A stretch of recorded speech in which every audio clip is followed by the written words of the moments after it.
내란 모의 기획, 외환 유치, 노상원 수첩, 수사 2단, 사이버 내란, 검찰 개입, 블랙리스트, 영현백 구매, 제2계엄, 소신 TF 등 내란 10대 의혹이라 명명하겠습니다. 내란 10대 의혹에 대해서 속력 없는 수사로 한 점 의혹 없이 진실을 밝혀줄 것을 촉구하는 바입니다. 더불어민주당 내란진상조사단은 조은석 내란특검팀에 대해서 그동안 수사에서 밝혀지지 않은 내란 10대 의혹을 제시하는 바입니다. 이에 대한 수사 촉구와 더불어 12.3 내란의 진실을 뿌리 깊이 밝혀줄 것을 요청하는 바입니다. 그동안 공수처 및 공조수사본부, 검찰의 내란 수사는 내란 가담 의혹을 받고 있는 권한대행 체제 아래에서 정치적 외압과 독립성 결여 등 여러 한계로 인해 제대로 된 성과를 거두기가 어려웠습니다. 특히 윤석열, 김용현, 노상원, 여인형 등 주요 피의자들의 공소장과 수사 결과를 비추어 보더라도 그 후 드러난 수많은 의혹들은 수사하지 않은 채 맨 처음 공개한 김용현의 공소장과 대동소이해서 진상규명 의지가 보이지 않고 그 후 드러난 증거들마저 외면해 왔습니다.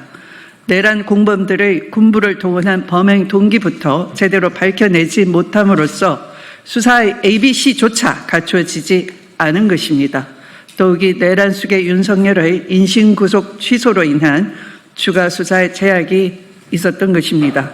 이러한 상황에서 더불어민주당 내란진상조사단은 자료 수집과 관련자의 면담, 제보 등을 통해 미처 밝혀지지 않은 핵심 의혹들을 꾸준히 발굴해 왔습니다.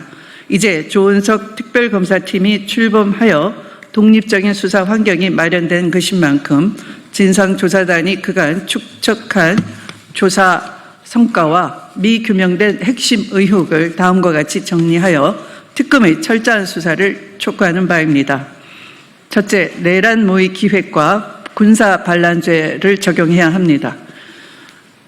윤석열, 김용현, 노상원, 여인형 등 내란 세력들은 언제부터 내란을 모의하고 준비했는지와 영구 집권계획 하 부정선거 프레임 만들기와 국회 해산 등과 관련한 노상원 구상의 구체적인 실행 계획.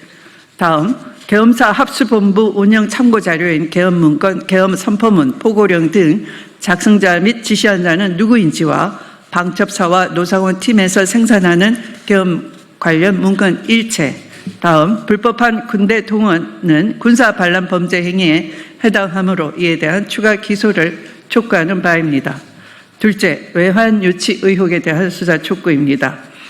평양 무인기 침투 의혹은 24년 6월 상부로부터 작전이 하달됐고 10월 초순과 11월 중순에 국가안보실 경호처 합참 드론사가 합동으로 관여해서 북한의 전쟁 도발을 유도하려 했다는 혐의가 있습니다. 다음, 육군 아파치 공격 헬기의 북방 한계선 위협 비행은 24년 6월, 7월, 8월, 11월 등 총 4차례에 걸쳐 진행되었고 노상원 수첩 NLL에서 북한 공격 유도와 일치하는 것입니다.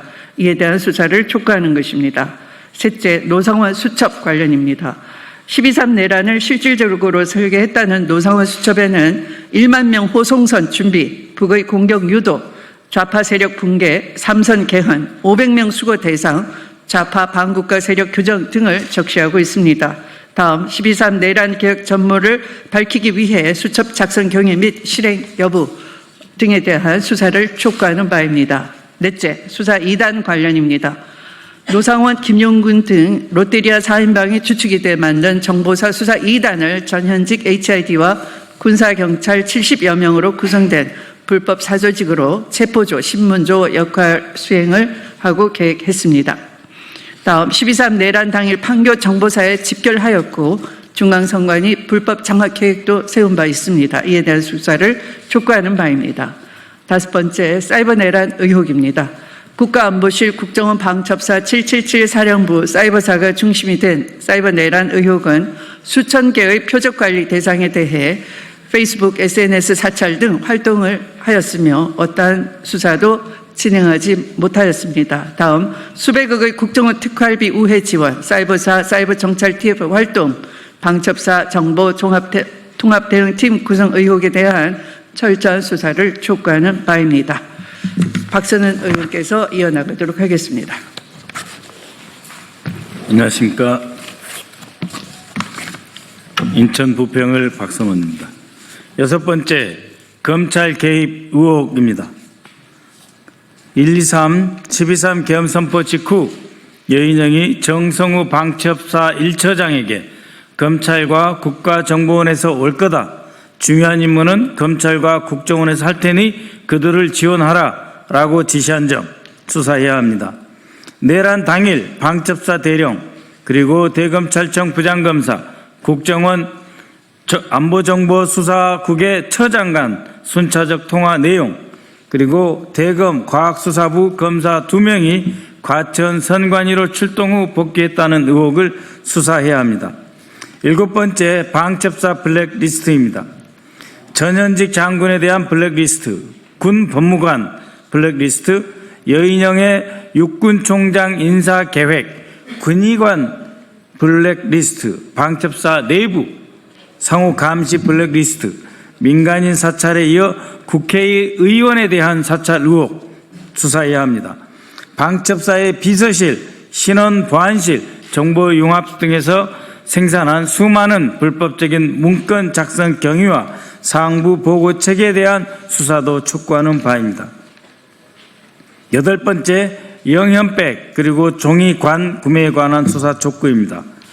12.3 내란을 앞두고 종이관 1,000개와 영현백 3,000개를 실제로 구매한 목적과 경위 그리고 2028년까지 영현백 32,000개를 비축하려 했던 육군계획 관련 노상훈 수첩의 1만 명 수거 계획과의 연관성에 대한 수사를 촉구하는 바입니다. 9번째, 제2계엄 의혹입니다. 국회에서 12월 4일 새벽 1시에 계엄 해제 의결된 이후 윤석열과 김용현 등은 합참 결심 지원실에서 대책회의를 했고 새벽 2시에 수방사 예하부대인 52사단, 광명 소재 52사단, 그리고 고양 소재 56사단 출동 가능한 병력 파악을 긴급하게 지시한 바 있습니다. 그 목적, 그 이후의 행위에 대해서도 수사가 되어야 합니다. 박한수의 지시에 의해 새벽 3시에 계룡대 육군 장성단 버스 2대가 출동하였는 바 이에 대한 수사와 함께 윤석열이 해제 의결 3시간이 넘은 새벽 4시 27분에 계엄을 해제한 지체한 이유에 대한 수사가 필요합니다. 또한 12월 4일 저녁 법무장관, 행안부 장관, 법제처장, 민정수석, 법률비서관 등 윤석열 정부의 최고위직 핵심 법률가들이 모여 안가에 회동하였다는 것은 확인되었습니다. 이것이 제2계엄의 모의와 어떤 연관성이 있는지 밝혀야 합니다. 10번째, 수방사의 수호신 TF입니다. 수방사 계엄 대비 비밀 조직인 수호신 TF 관련 어떤 목적으로 설치되었고 왜 공식 문건은 남아있지 않는지 어떤 방식으로 어느 단위까지 수방사 TF의 임무가 보고되었는지 조사할 것입니다. 국회 단전 지시와 그 이외에 국회 통제하려 했던 모든 계획, 실제 행위에 대해 수사해야 할 것입니다. 더불어민주당 내란 진상조사단은 조은석 특검팀은 내란 10대 의혹 관련 성역 없는 수사로 한 점 의혹 없이 진실을 밝혀주기 바라는 바입니다. 앞으로 더불어민주당은 사건의 실체를 끝까지 파헤치고 헌정 질서를 지켜내기 위해 최선을 다할 것입니다. 감사합니다.